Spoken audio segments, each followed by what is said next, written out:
material, but I still had 2 kids with him, and so we split up when my son was 2 months old.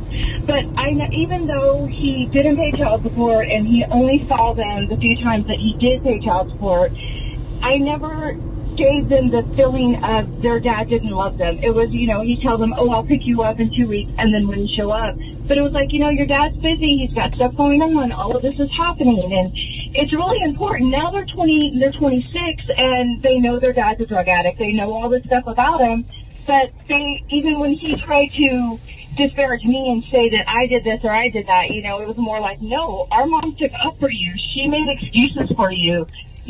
But that's what you have to do. You can't make the kids think, because the kids internalize that. They think they're not good enough. They think that, because the dad's not around, that they don't care. And it's not that. It's just, you just can't talk bad about the other parent no matter what they're doing. No doubt. You agree with that, Eric?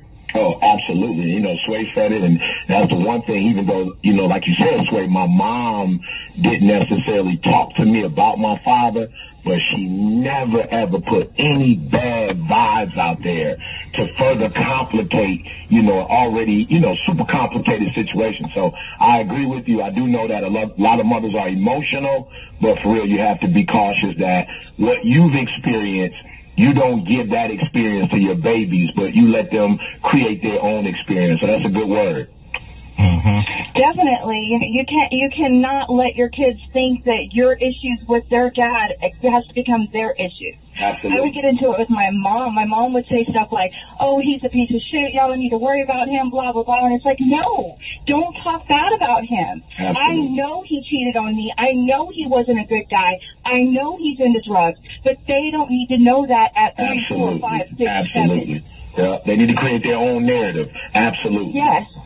Stacie, Exactly. Yes. Make sure you go listen to the prescription by Eric Thomas. If you like that particular song, there's a few of them I'm sure you're gonna like. Okay, and thank you for sharing your story. And thank you. You guys stay safe. No question. Absolutely. No Thank question. you, All right, she's a citizen. Morning. JC in Vegas.